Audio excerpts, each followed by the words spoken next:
नमस्कार, संवाद पर आपका स्वागत है। मैं हूं चेतना शर्मा आपके साथ। और राजस्थान की राजनीति का ऐसा चिट्ठा खोलने वाला समय आ चुका है जिसे सुनकर आपके होश उड़ जाएंगे, क्योंकि मामला है एक ऐसे छिपे हुए ट्विटर हैंडल का जो पिछले कुछ समय से कांग्रेस के दिग्गज नेताओं को इशारों में निपटाने का काम करता हुआ दिख रहा है। और हैरत की बात यह है कि इस हैंडल को लोग डोटासरा का अनऑफिशियल प्रवक्ता बोल रहे हैं। जी हाँ, सही सुना आपने। और अब उसने अपनी बंदूक का रुख सीधा अशोक गहलोत की तरफ कर दिया है।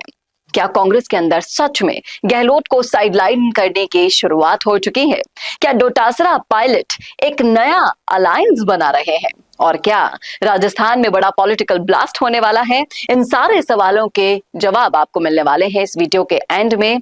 इसीलिए आप अगर बने रहेंगे पूरे वीडियो के साथ तो असली कहानी भी आपको मालूम हो जाएगी। इसलिए वीडियो को बीच में बिल्कुल मत छोड़ना, क्योंकि चीजें इतनी दिलचस्प है कि हर सेक्शन एक नया ट्विस्ट लेकर आएगा। तो सोशल मीडिया, खासकर कि एक्स, जिसे आप पहले ट्विटर कहा करते थे, अब राजस्थान पॉलिटिक्स का असली अखाड़ा बन चुका है।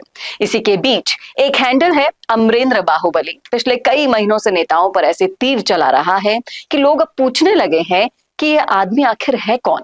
नाम फर्जी, फोटो भी फर्जी, लेकिन उसके ट्वीट सीधे के सीधे दिल पर वार करेंगे। कांग्रेस के अंदरूनी गुटबाजी को ऐसे एक्सपोज करता है जैसे सब कुछ उसकी आंखों के सामने हो रहा हो। लोगों को अब शक हो रहा है कि ये हैंडल गोविंद सिंह डोटासरा के करीबियों में से किसी एक का हो सकता है।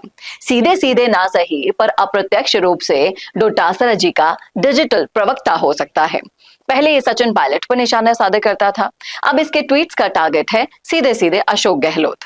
और इसी हैंडल ने हाल ही में एक ट्वीट किया कि क्या जादूगर साहब पुरानी उपलब्धियों के दम पर चुनाव लड़ पाएंगे या तीसरे मोर्चे वालों के साथ नई पार्टी बनाएंगे। तो दोस्तों, ये छोटा ट्वीट नहीं था, बल्कि एक बड़ा संकेत था कि कांग्रेस के अंदर कुछ बहुत बड़ा पक रहा है। क्योंकि डोटासरा के करीबी माने जाने वाले इस हैंडल को अगर आप देखेंगे ध्यान से तो वो अशोक गहलोत को बार बार निशाने पर ले रहा है। तो मतलब साफ है कि राजस्थान में पुराने बनाम नए की जंग फिर से शुरू हो चुकी है। और इस बार निशाना पायलट नहीं है, इस बार अशोक गहलोत को धीरे धीरे किनारे करना है। क्योंकि गहलोत जी ने भी कुछ दिनों पहले बयान दिया था कि कुछ लोग राहुल का नाम लेकर 2.5 साल की बातें करते हैं और इससे पार्टी कमजोर होती है। अब ये बात सीधे सचिन पायलट पर तो थी ही, लेकिन राहुल गांधी के फैसले पर भी एक बहुत बड़ा तंज था। समझने वाले समझ गए थे। राहुल का मॉडल है युवा चेहरों को आगे लाना, गहलोत जी का मॉडल है अनुभवी और वफादार नेताओं को प्राथमिकता देना। और यही मॉडल अब कर्नाटक में देख लीजिए, छत्तीसगढ़ में देख लीजिए, हरियाणा जैसे राज्यों में भी टकरा चुका है।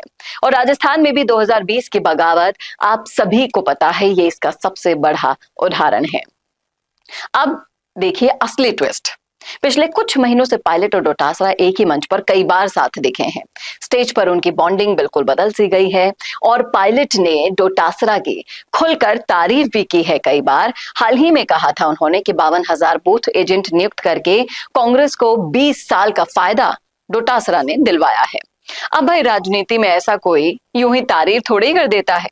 ये संकेत है पायलट प्लस डोटासरा का नया पावर ब्लॉक बन रहा है। और ये ब्लॉक किसे कमजोर करेगा? इसका सीधा सा जवाब है अशोक गहलोत को। गहलोत लगातार डोटासरा के ऊपर तंज कसते रहे हैं। पेपर लीक मुद्दा याद ही होगा आपको, पीएसओ द्वारा पेपर खरीदने वाली टिप्पणी, ये भी याद होगी ना। पर सिर्फ वही नहीं है, विधानसभा में जब अविनाश गहलोत के विवादित बयान जब आए थे, जब डोटासरा काफी भड़क गए थे और जूली ने उनसे बिना पूछे माफी भी मांग ली थी, तो दोनों में ठन गई थी। लेकिन बाद में दोनों फिर से साथ में दिखने लगे थे। मतलब अंदर खाने सब एक दूसरे को काउंटर भी कर रहे हैं, सेट भी कर रहे हैं। अब आते हैं असली पॉलिटिकल कैलकुलेशन पर, और वो ये है, क्या गहलोत को निपटा पाना आसान है? जवाब है बिल्कुल नहीं। क्योंकि पश्चिमी राजस्थान में अमीन खान है, मेवाराम जैन है, अरदीन फकीर है, साले मोहम्मद है, सारा का सारा गहलोत खेमा। जोधपुर गहलोत का गढ़, उदयपुर बहुत मजबूत पकड़, पूर्वी राजस्थान भी गहलोत के पुराने रिश्ते गहरे हैं वहां पर भी। अब डोटासरा भले ही नए चेहरे को मजबूत कर रहे हो, लेकिन गहलोत का जो नेटवर्क है ना साहब, वो 1971 से लेकर आज तक फैला है। और ये जो 50 साल की पॉलिटिकल मशीनरी है ना, इसको हैंग करना किसी के बस की बात नहीं है। सचिन पायलट हो, डोटासरा हो, टीकाराम जूली हो, अगर एक साथ ये तिकड़ी बनकर भी सामने आ जाए ना, फिर भी गहलोत को हटाना नामुमकिन टास्क है। अब 14 दिसंबर की रैली डोटासरा और जूली प्लान कर रहे हैं। गहलोत ने अभी तक कोई टिप्पणी नहीं कही है, कई बड़ी बैठकों में उन्हें बुलाया नहीं गया है। ये सब संकेत दे रहा है कि कांग्रेस के अंदर गहलोत को धीरे धीरे साइडलाइन किया जा रहा है। लेकिन गहलोत भी वो खिलाड़ी है जो हार मानकर नहीं बैठते हैं। कहा जाता है कि गहलोत एक को नहीं छोड़ते और एक को बिल्कुल भी नहीं छोड़ने देते। तो देखना वाकई में दिलचस्प होगा कि अब डोटासरा पायलट जूली का गठजोड़ क्या वाकई जादूगर को मात दे पाएगा, या फिर राजनीति की बिसात पर चौथी बार भी गहलोत जी अपनी चाल चल देंगे। क्या कहते हैं आप इस मुद्दे पर? रखिएगा राय कमेंट बॉक्स में। कैसा लगा वीडियो बताना ना भूलेगा, और ऐसे वीडियोस के लिए देखते रहिए संवाद भारत का, भारत के लिए। नमस्कार। अगर आप बनना चाहते हैं पॉलिटिशियन, लेकिन पब्लिक स्पीकिंग और अपने विचारों को व्यक्त करना चुनौती लगता है, या कैमरे और पब्लिक के सामने किसी तरह से बोल पाए इसमें मुश्किल होती है, तो मिशी मीडिया सॉल्यूशंस लेकर आया है पॉलिटिकल कंसल्टेंसी कैंपेन, जिसमें वरिष्ठ जर्नलिस्ट और पॉलिटिकल एनालिस्ट की एक्सपीरियंस्ड टीम आपको मदद करेगी, जिससे आपकी आवाज और भी बुलंद हो जाएगी।